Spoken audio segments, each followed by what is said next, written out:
નમસ્તે, welcome to Salalah. આપે ઓમાનમાં મસ્કતના ઘણા વિડીયા જોયા હશે, પણ આ એક સલાલા જે ઓમાનનું second largest city transforming to a modern world. તો આ એક જે સલાલા કમ્પેર કરી જ્યારે મસ્કત સાથે ત્યારે ડિફરન્ટ છે.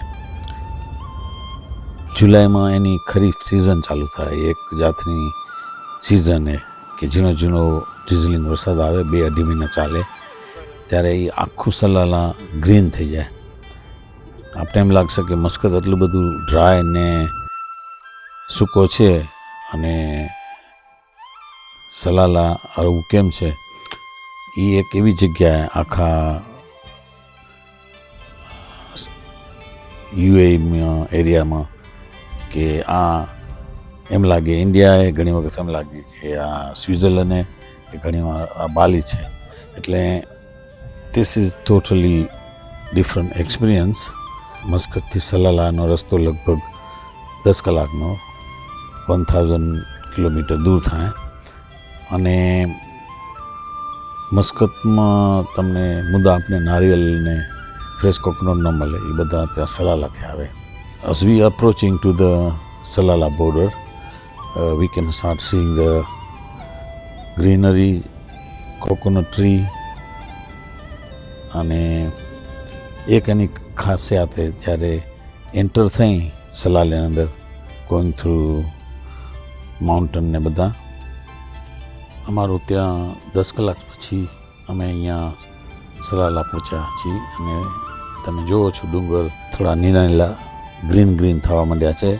એનું કારણ કે આ એક જ વીકથી છે ખરીફ સિઝન ચાલુ થઈ, હજી 2 મહિના ચાલશે. અને એ જે એનું જે ટેમ્પરેચર કોન્સ્ટન્ટલી 30+, 30- ની આજુબાજુ, 30 સેન્ટીગ્રેડની આજુબાજુ રહે. જ્યારે મસ્કતમાં maximum hottest it can go up to 50 degree centigrade. પણ અહીંયા એક એવી સિઝન સલાલાના પર્ટિક્યુલર આ ઓમાનના ભાગમાં કે અહીંયા all round is 30 degree centigrade plus or minus. અને અહીંયા ઇન્ટરનેશનલ એરપોર્ટ બી છે. અને અહીંયા વધારે તમને કેમલ જોવા મળશે, જે મસ્કતમાં ના મળે ત્યાં જોવા. અને અત્યારે ઇસ અ ફાસ્ટ ડેવલપિંગ. આ સલાલા ફ્રી ઝોન પોર્ટ બી છે. અને આ અમારી અમે હોટલે પહોંચ્યા, A1 હોટલ, ત્યાં અમે રહેવાના. અને પછી આવતીકાલે જે આખી ટૂર છે, 11 કલાકની ડ્રાઈવ કરી અને સલાલા અહીંયા હોટલમાં રહ્યા અને બરોબર આરામ કરી અને વહેલી સવારે બ્રેકફાસ્ટ, જે સિટીની અંદર ફેમસ ઓમ કરીને રેસ્ટોરન્ટ છે, પ્યોર વેજીટેરિયન છે. તો એ ઓમમાં સવારે ફૂલ બ્રેકફાસ્ટ કરી અને અમારી જે આખી સલાલાની ટૂર છે એ અહીંયાથી શરૂ થાય છે. કિંગ સાઇઝ ઢોસા, શાક રોટલી, ઉત્તપમ, આ બધું અહીંયા આ લોકો પોરબંદરના ઓનર છે, રેસ્ટોરન્ટ ચલાવે છે, એમની આ રેસ્ટોરન્ટ છે. અહીંયાનું જે રહેવા કરવાનું કે જે ઇકોનોમી છે, અને એ મસ્કત કરતાં સસ્તી હોય. એટલે કે ખાવા પીવાનું, રહેવાનું, એ બધું મસ્કત કરતાં સસ્તું હોય.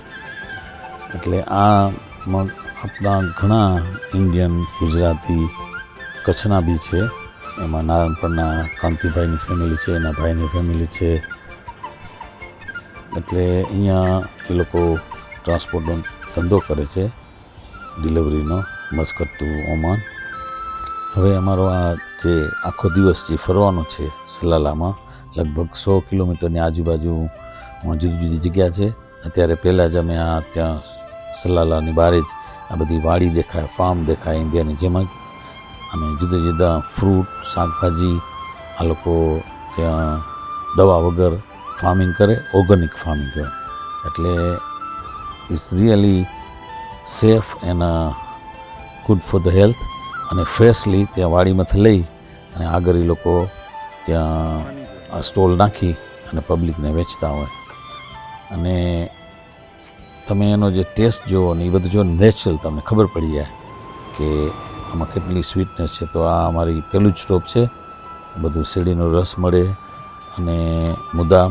તો ચાલો આનું પહેલું જ સવારમાં અમે આ શોપમાં જઈ અને પાછળ એની વાડી છે ત્યાં ફ્રેશ કોકોનટ નાળિયેર અને તે બહુ સ્વીટ અને આ નાની બનાના વેરી સ્વીટ અને આનો થોડોક આનંદ માણીએ. Jai Swaminarayan. We are in Salala and early in the morning, fresh coconut muda, and the temperature is 28 degrees here. Compared to Muscat, is much cooler. સલાલામાં જે ટેમ્પરેચર છે ને ઇઝ ડિફરન્ટ. 30 ડિગ્રીસની નીચું જાય થોડુંક અને 30 ડિગ્રીસથી ઉપર જાય. ઓલ અરાઉન્ડ આખા વર્ષમાં આનું ટેમ્પરેચર નોર્મલ રહેતું હોય. એટલે જે અહીંયા રહેવાની, અહીંયા જે એન્જોય કરવાની અને અહીંયા જે ફ્રૂટ 12 મહિનામાં લે. અને અહીંયા ઘણા છે, આપણા ઇન્ડિયન છે, ગુજરાતી છે, એમાં સ્પેશિયલ નાનપણના 3-4 ફેમિલી છે, કાંતિભાઈ અને એ લોકો બધા ત્યાં અહીંયા શું કહેવાય કે અહીંયા બધું ટ્રાન્સપોર્ટનું ડિલિવરીનું કરે, Muscat two Salalah, Salalah two Muscat. અને અહીંયાથી એ લોકો 30-35 વર્ષ એસ્ટેબ્લિશ છે. આ સલાલા એક ફ્રી ઝોન પોર્ટ છે. અને અગેન હવે અમે જે માઉન્ટેન છે, જે ઊંચું જવાનું અને ડુંગર કાપીને જે એની સીનરી અને બ્યુટી એ આપને જે જોશી. અને ઇન્ફ્રાસ્ટ્રક્ચર આ લોકો ઓમાન ગવર્મેન્ટ વેલ એડવાન્સ તે કરી રહ્યા ડેવલપ માટે. અને આ સલાલા જે એ સાઉથમાં આવ્યું એટલે Muscat is up on the north near Dubai અને Salalah is in the south અને એની બોર્ડર યેમનની બાજુમાં થાય નીચે. હવે જે ઉપર જઈ રહ્યા છીએ ને હજી આગળ જઈ રહ્યા છીએ તો અગેન મસ્કતથી અમે નીકળ્યા ત્યારે 45-47 ડિગ્રીઝ હતી. અહીંયા ઓલરેડી 28 to 30 ડિગ્રી છે. અને આટલો ડિફરન્સ આવે. We continue our journey. અને આ બ્રિજ એને 3 વર્ષ પહેલાં ધોવાઈ ગયેલો હતો, જે ત્યાંનું વાવાઝોડું આવ્યું અને હવે ગવર્મેન્ટ નવો બાંધે છે.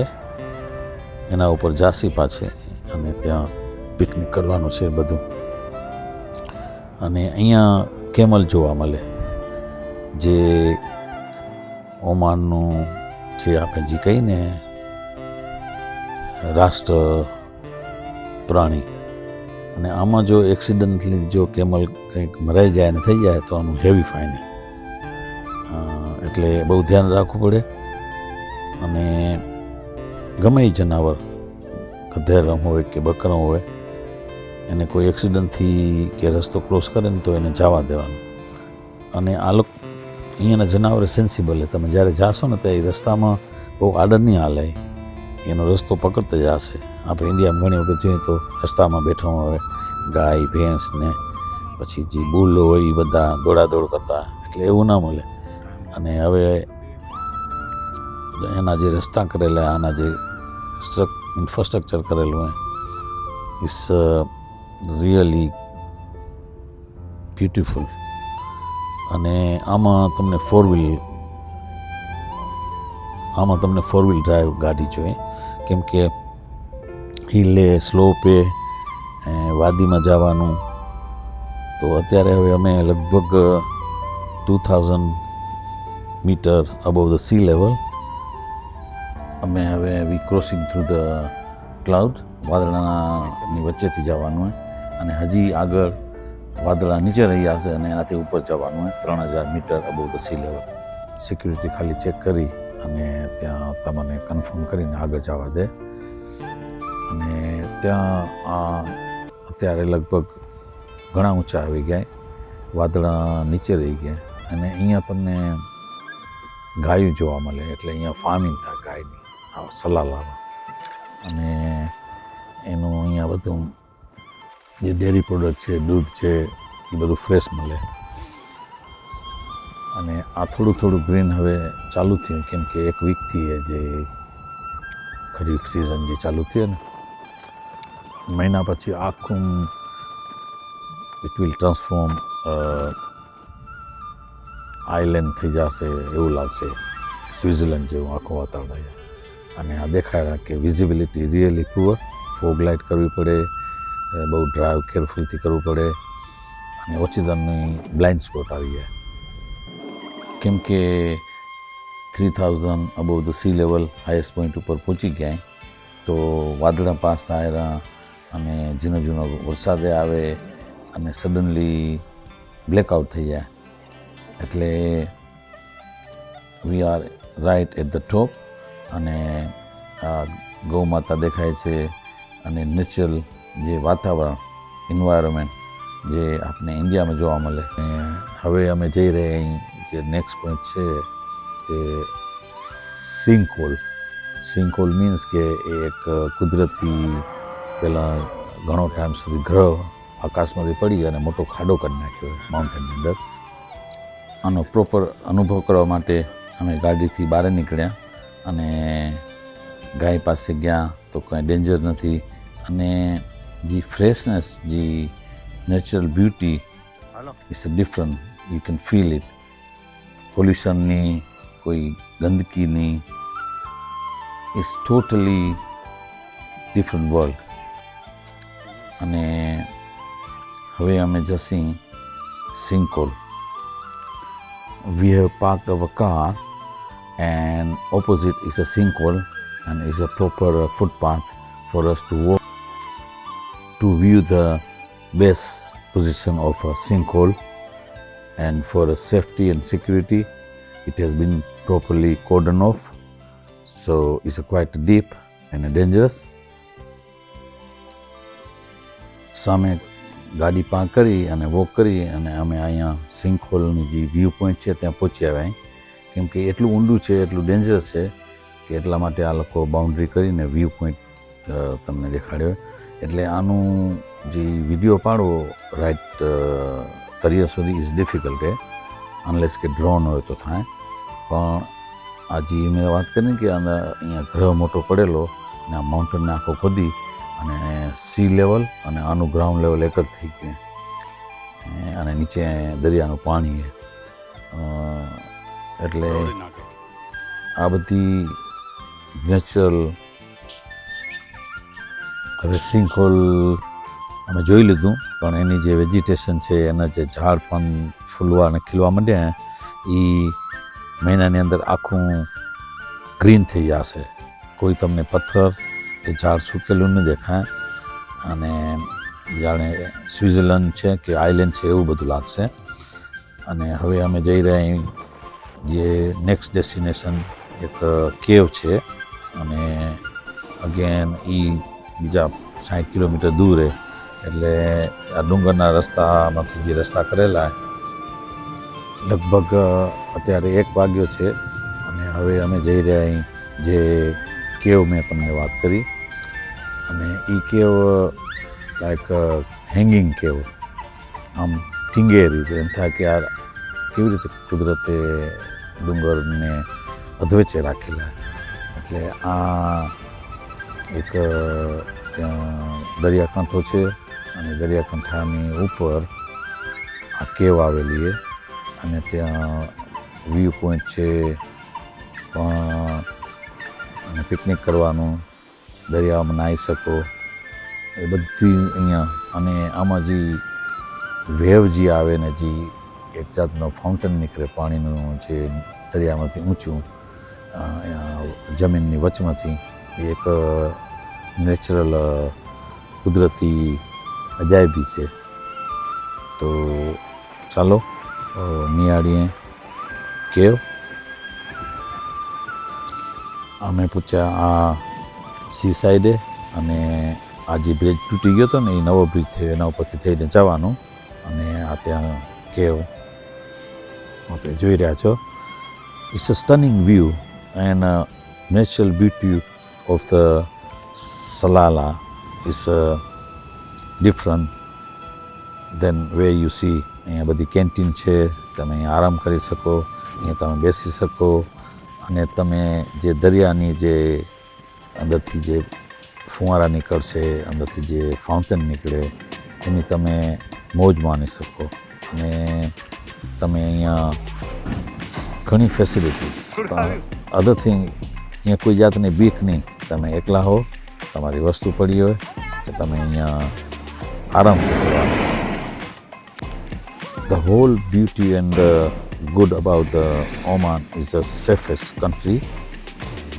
કોઈ જાતની કોઈ તમને કોઈ હેરાન ન કરે, કોઈ તમારી વસ્તુ ન ચોરી જાય, કોઈ તમને તકલીફ નહીં. એટલે એક સરસ ડેસ્ટિનેશન ફરવા માટે જાણવા માટે આ અત્યારે કેબલ કારની આ લોકો ઇન્સ્ટોલ કરેલા. અને આ દેખાયું જે જમીનની વચ્ચેથી જે આ વેવથી ફુવારા ઊંચા આવેલા. અને તો ચાલો માણીએ આમાં થોડા videos.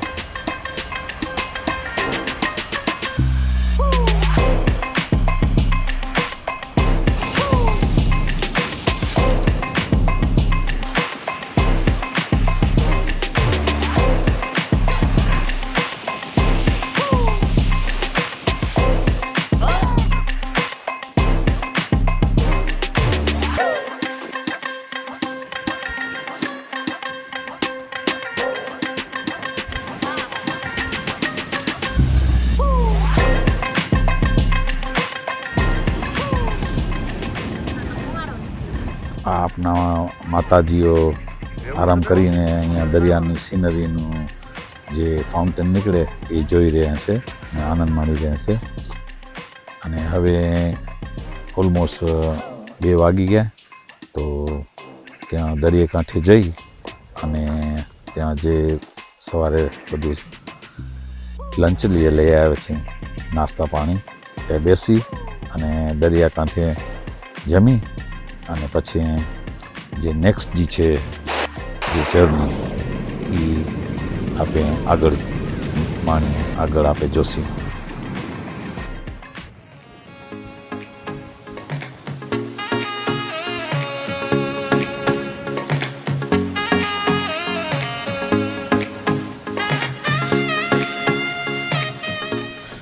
After having lunch, we moving to another interesting viewpoint, natural form of water coming through the mountain. અને આખી જે નદી ત્યાંથી ચાલુ થાય છે અને ત્યાં બધી ગ્રીનરી અને પિકનિક એરિયા છે.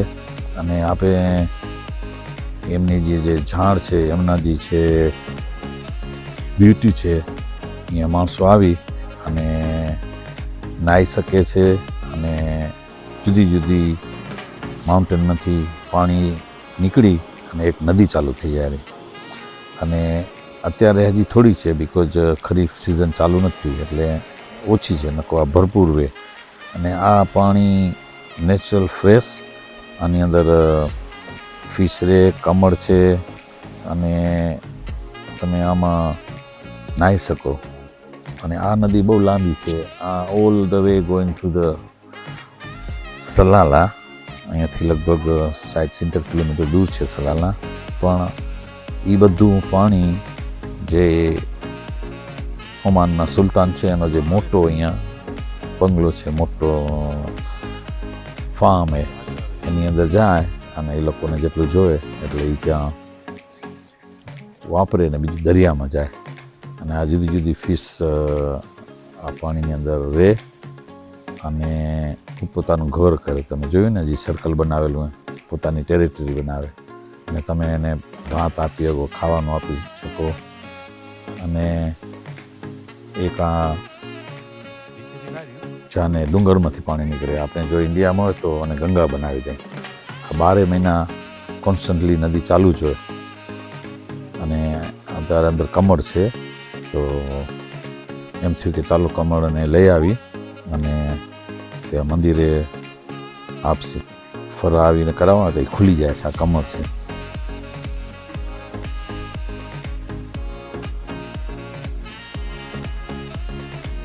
આ બધા વાઇલ્ડ લાઈફ છે, પછી જે બર્ડ છે, એનિમલ છે. યુ કેન સી આ કેટલું બધું ગ્રીન છે. અને હવે અમારું જે નેક્સ્ટ ડેસ્ટિનેશન છે એ છે એન્ટી ગ્રેવિટી પોઈન્ટ. એટલે કે ગાડી આપણે હિલમાં રાખશે ને, ચડામાં રાખશે ને તો એ પોતે એમાંથી હાલી જશે. અને એ અગેન આવા 4 પોઈન્ટ છે ઓમાનમાં. ન્યુટ્રલ મેન ગ્રેવિટી હોય તો આપણે નીચું જવાનું હોય, મીન્સ કે ગ્રેવિટી ઓલવેઝ નીચી પડે. પણ આ એક તમે હિલમાં જોવો રા કે ગાડી મૂકી દીધી એ ફ્રીમાં છે, પેટ્રોલ નથી. અને બીજી ગાડી ઓવરટેક કરે, પણ આ ગાડી લગભગ 10 કિલોમીટરની સ્પીડમાં ચાલુ હોય. અને જેમ હિલ વધારે આવે તેમ વધારે હાલી જાય રહી, સ્પીડ કરતી જાય રહી. અને આમાં આ ટેસ્ટ ને પ્રૂફ કર્યું કે ના આ ધીસ ઇઝ રિયલિટી. અને હિલ આ હિલ લગભગ હિલ સુધી ને 27 ડિગ્રીઝ અપ છે. અને એ લગભગ આ પોઈન્ટ છે 1.5 કિલોમીટર જેટલું છે નીચેથી, જ્યાંથી અમે ચાલુ કરી ત્યાંથી. આવી રીતે હવે હું બહારેથી ફિલ્મ કરું રહું અને આ બીજી ગાડી આવે રહી. અગેન જોવી પડે પાછળ કોઈ ગાડી નથી આવતી ને, કેમ કે બધી ગાડી સ્પીડમાં આવે. અને આ હેઝર્ડ એટલે મૂકેલી કે ફ્રી પડીએ ગાડી. અને આ દેખાડું આટલો ચડાય. આમાં કોઈ કેમેરા ટ્રીક નથી, આમાં કોઈ AI નથી, પણ ઇટ્સ અગેન નેચરલ ફેનોમેનલ. ભગવાન જે કુદરતી જે ઊભું કરે એની એક અજાયબી છે. જો ગાડી ઇઝી ચાલી જાય રહી ફ્રીમાં એ, તો આ એક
Thank you for watching, and we will be seeing you in our next blog.